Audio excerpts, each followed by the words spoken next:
Hey, what's up everybody? Welcome back to the channel.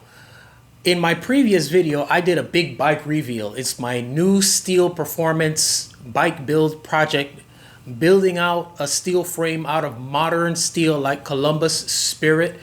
And in today's video, what I'm going to do is I'm going to share some of the details of the builds, go over some of the numbers, and I'm also going to give you my initial ride impressions. But before I get into that, there's two things that I want to do. One of them is I want to talk a little bit about some of the issues associated with being able to purchase a modern performance steel frame. And I'm going to talk to you about what I think is going on with the industry and what the choices are if that's the direction that you want to go in.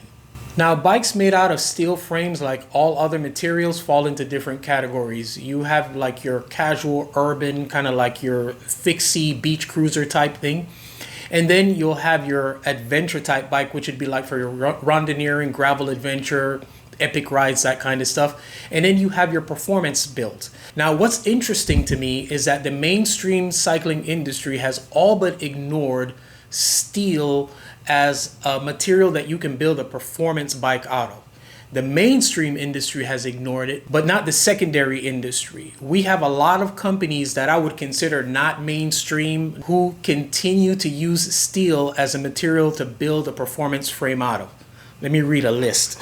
We have companies like Standard, Speedwagon, Stelbel, Battaglia, Vanilla, Wright, Mason, Independent Fabrications, Fairlight, Ritchie, which kind of like straddles the fence on that. Alchemy. Then you have your adventurous type bikes, and those are companies like Breezer, Kona, Salsa, Surly, All City. All City is making some really amazing looking bikes. Hey, if you know of a company that I may have left off this list, please jump into the comment section and make sure that you share that with our community. But then you have traditional type companies who have continued to build steel frames, but they kind of like keep it on the low. You really don't know that they're doing that. And that's companies like Cinelli, De Rosa, Battaglia, Tomasini, Colnago with the Master. I got to talk about that a little bit more in a minute. Merckx and Willier. The Colnago Master, while it's a bike that you can use for performance, it does not incorporate a lot of the modern characteristics that you'll find in modern steel builds. And then we have these weird one-offs, kind of like outliers. The last type of traditional company to offer a performance steel frame was Bianchi with the Pinella.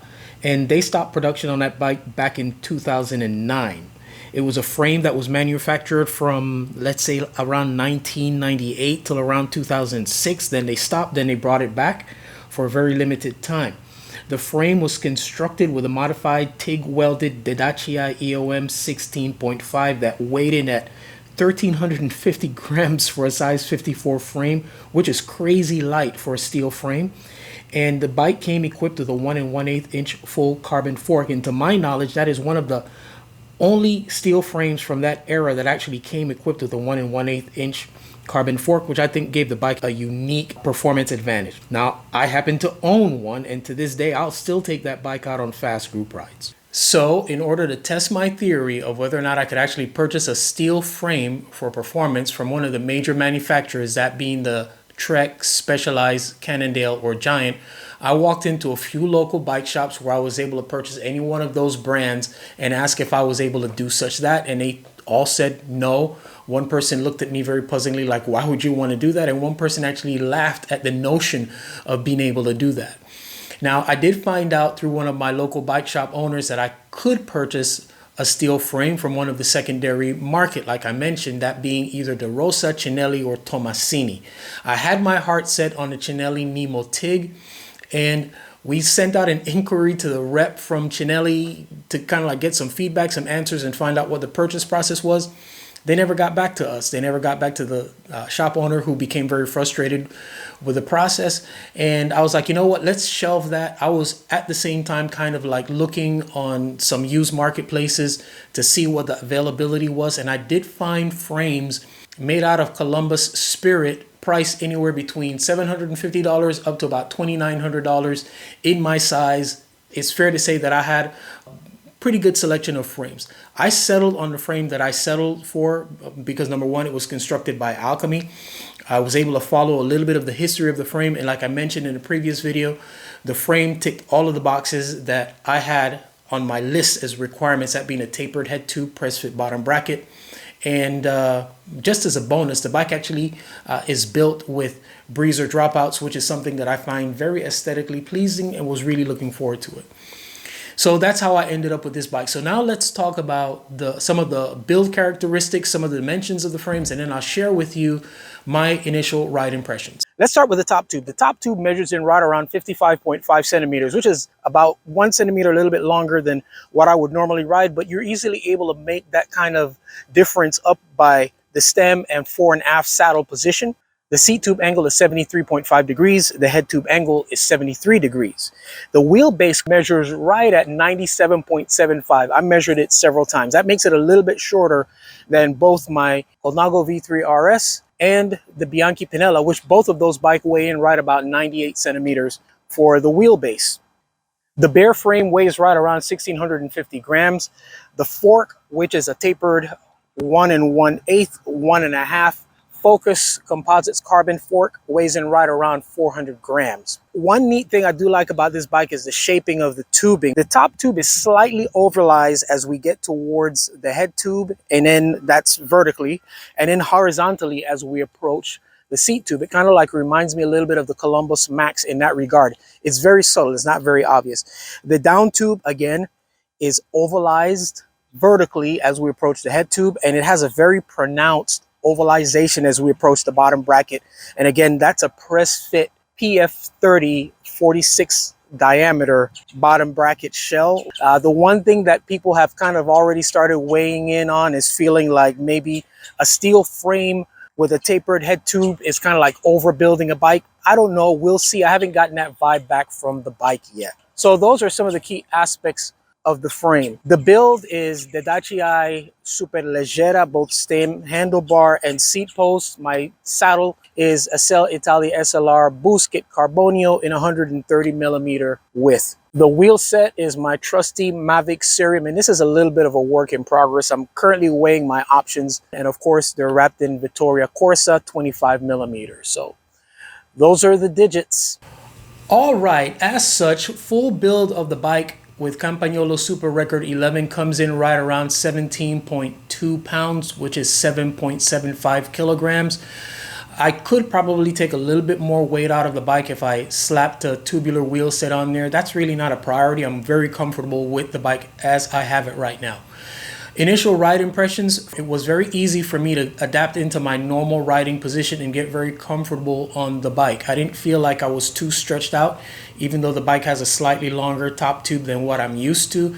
And I did move my saddle forward slightly, but really not that much. And I, at one point, thought that I was gonna need to use a 100 millimeter stem, and I'm perfectly fine using the 110 millimeter stem. So all things are working out really good on the bike. One of the things that I did with the bike was I took it out on a Saturday morning group ride with Team Galiz, and Team Galiz is a group that they have a true B pace ride. A lot of groups will say it's B pace and it's not B pace. And I wanted to do that, get a feel for the bike around other people, riding in a group, but without stressing myself too much, having to come off of corners super hard or do fast effort. And I was really able to stay in zone 2 on that entire ride. I even had an opportunity to chat it up with some folks that I had not seen in a while, which is really cool. The bike was very comfortable to ride.